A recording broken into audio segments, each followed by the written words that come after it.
Mohammed Shahbaz Sharif, Prime Minister of the Islamic Republic of Pakistan. I request protocol to escort His Excellency and invite him to address the Assembly.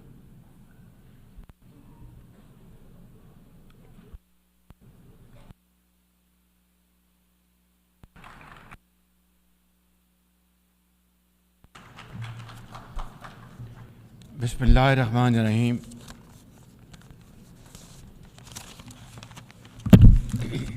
Mr. President, heads of state and government, excellencies, delegates, ladies and gentlemen, Assalamu alaikum wa rahmatullahi wa barakatuh, and a very good morning. Qala ya abati inni raitu And he said, "Oh, my father, I have seen 11 planets and the sun and moon bowing to me." He said, "Oh, son, do not tell your story to your brothers. They will devise a scheme for you.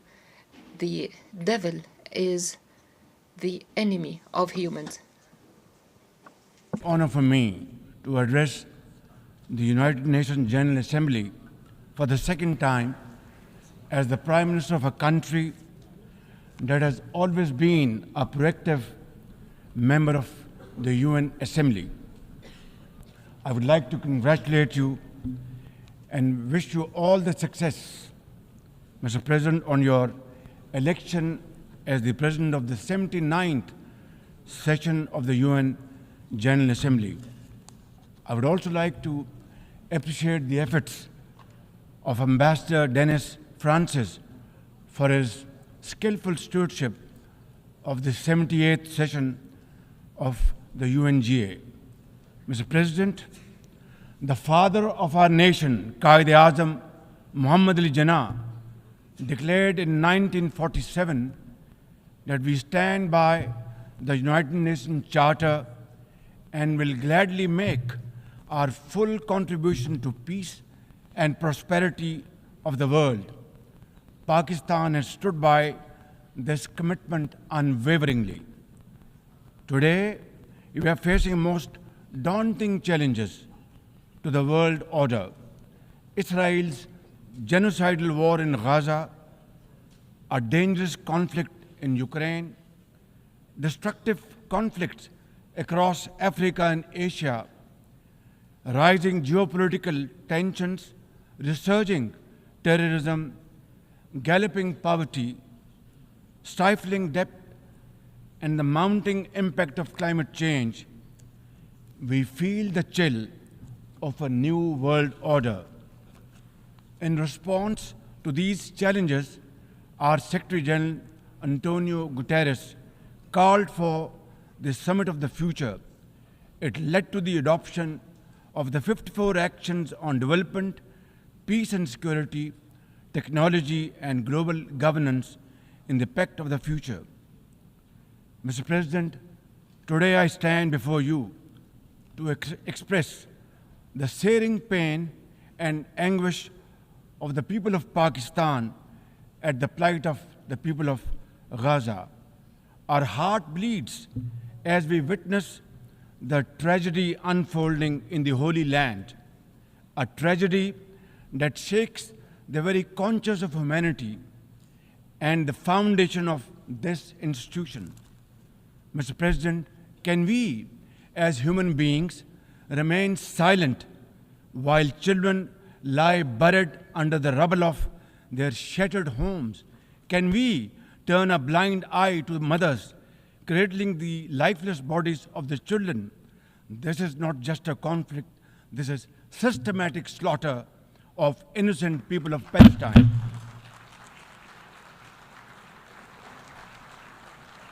Ladies and gentlemen, an assault on the very essence of human life and dignity. The blood of Gaza's children stains the hands of not just the oppressors, but also those who are complicit in prolonging this cruel conflict. When we ignore their endless suffering we diminish our humanity. It is not enough to condemn, Mr. President. We must act now and demand an immediate end to this bloodshed. We must remember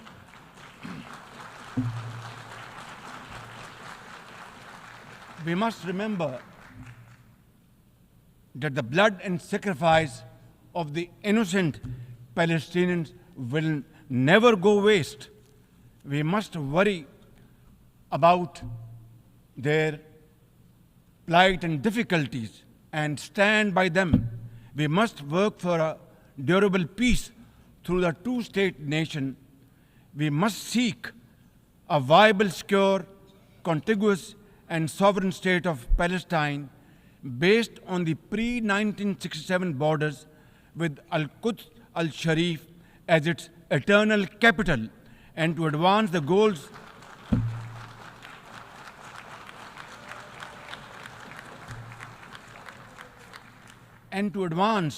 these goals, Palestine must also be immediately admitted as a full member of the United Nations. Mr. President, in a span of a few days, Israel's unrelenting bombing of Lebanon has killed over 500 people, including women and even small children. The failure to implement UN resolutions has emboldened Israel. It threatened to drag the entire Middle East into a war whose consequences could be very grave and beyond imagination. Similarly, like the people of Palestine, the people of Jammu and Kashmir too have struggled for a century for their freedom and right to self-determination.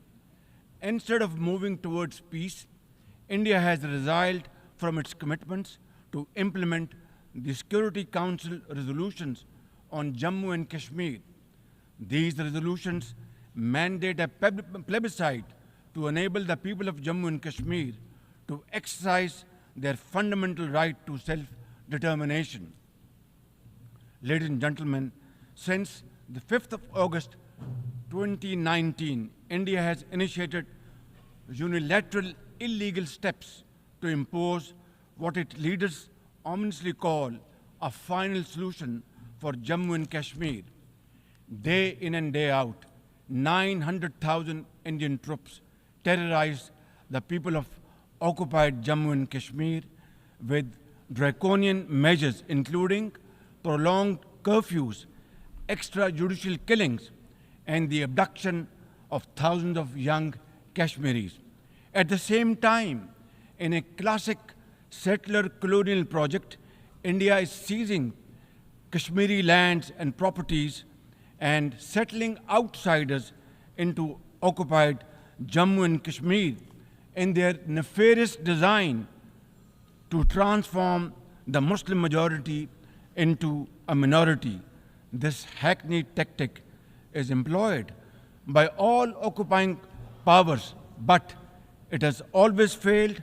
In Jammu and Kashmir too, it shall fail by the grace of God. Ladies and gentlemen,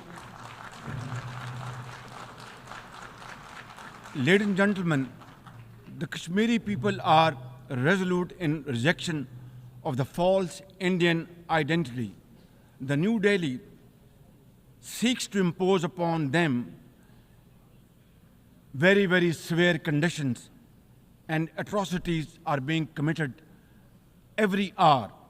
India's policy of brutal coercion and oppression in occupied Kashmir has ensured that Burhan Wani's legacy continues to inspire the struggle and sacrifices of millions of Kashmiris. Inspired by the legitimacy of their epic struggle, they remain defiant. Their heart-wrenching stories remind us that behind every statistic lies a human life, a dream deferred, and a hope shattered. Even more worryingly, it is engaged in massive expansion of its military capabilities, which are essentially deployed against Pakistan. Its war doctrines envisage a surprise attack and a limited war under the nuclear overhang.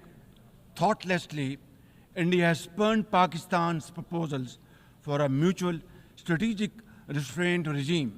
Its leadership has often threatened to cross the line of control and take over Azad Kashmir. Ladies and gentlemen, Mr. President, let me state in no uncertain terms that Pakistan will respond most decisively to any Indian aggression.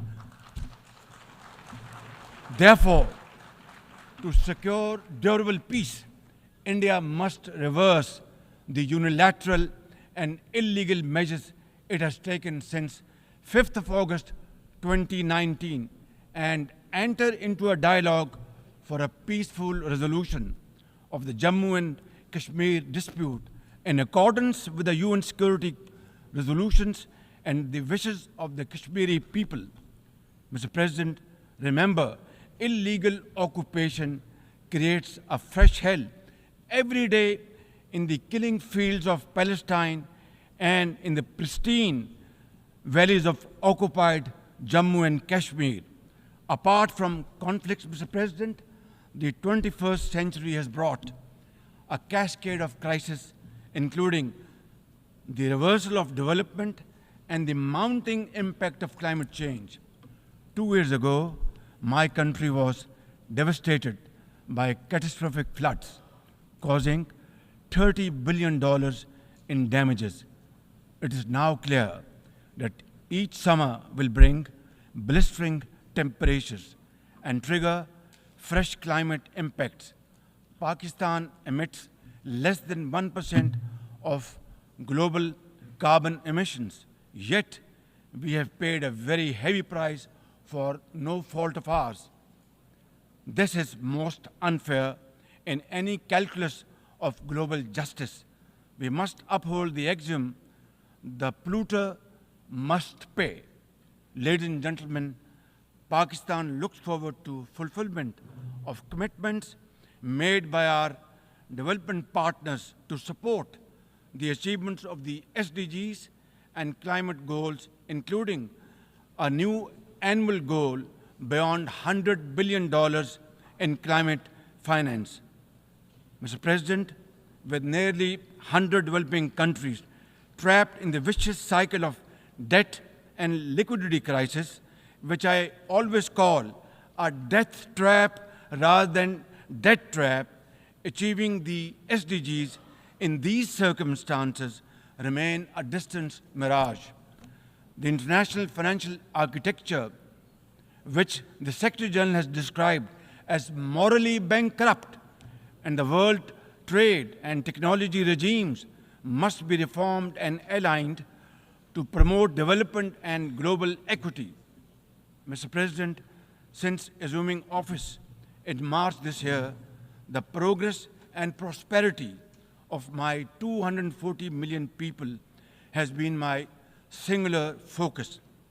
We have taken some very difficult but necessary decisions that have rescued our economy from collapse, restored macroeconomic stability, controlled fiscal deficits, and strengthened our reserves. As a result, inflation has come down to a single digit by the grace of God, and the prospects for economic growth has revived. I would like to explain this challenge and the way we are negotiating, Mr. President,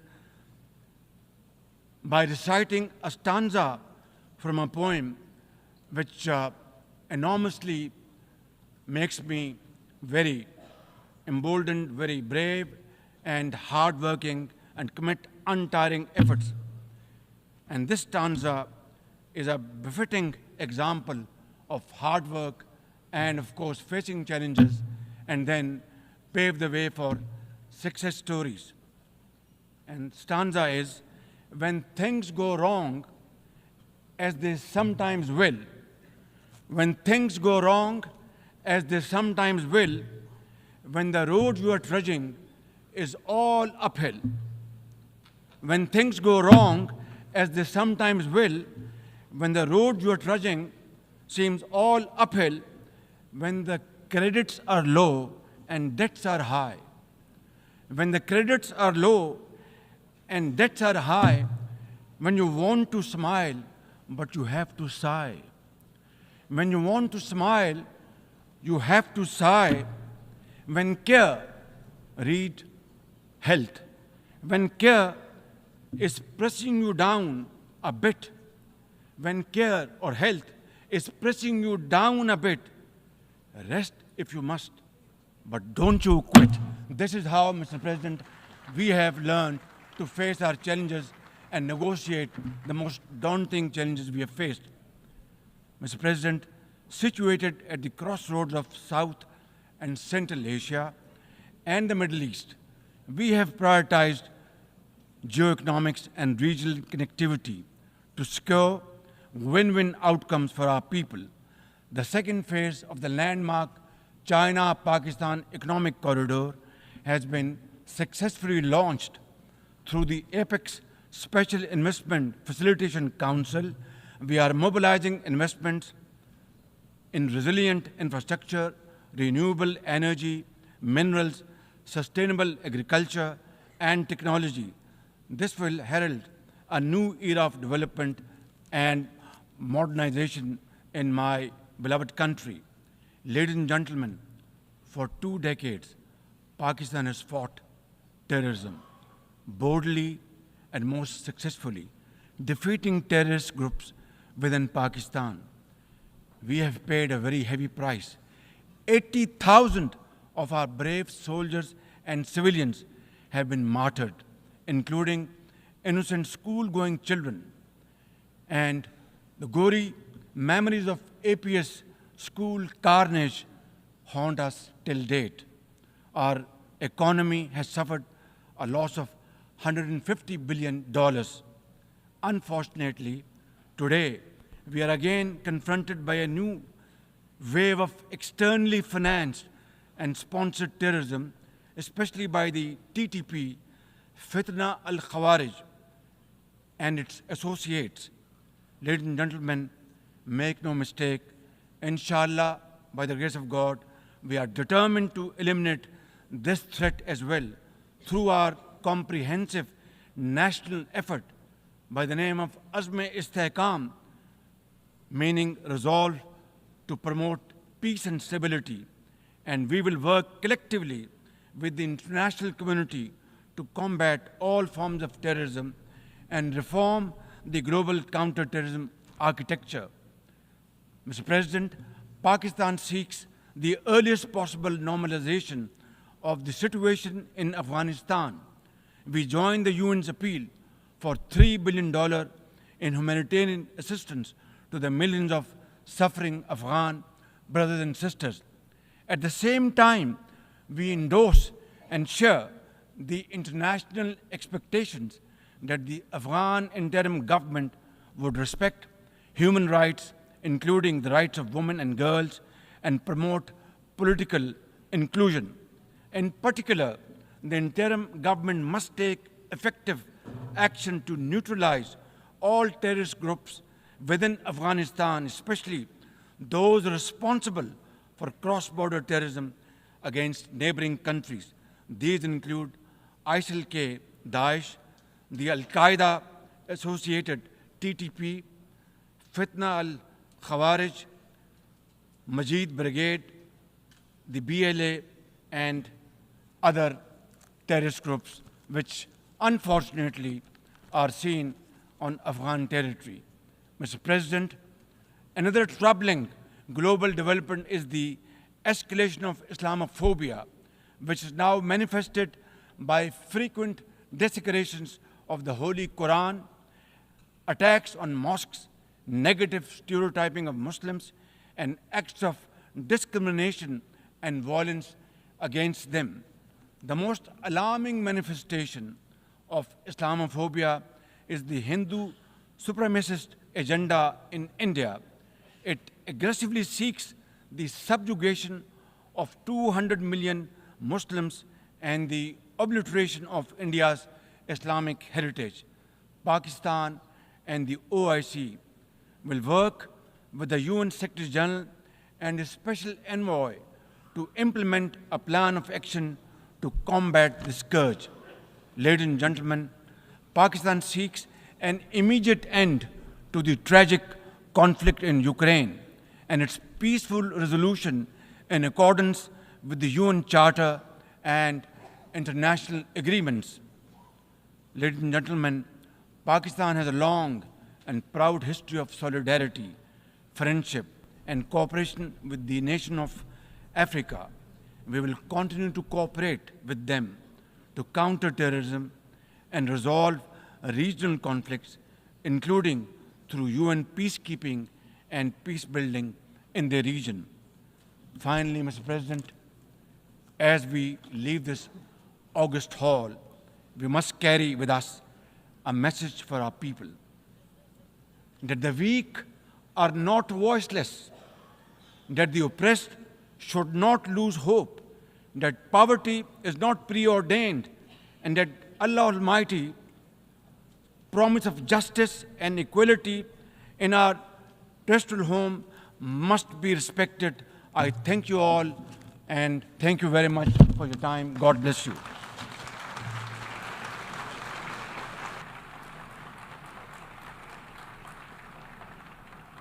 On behalf of the Assembly, I wish to thank the Prime Minister of the Islamic Republic of Pakistan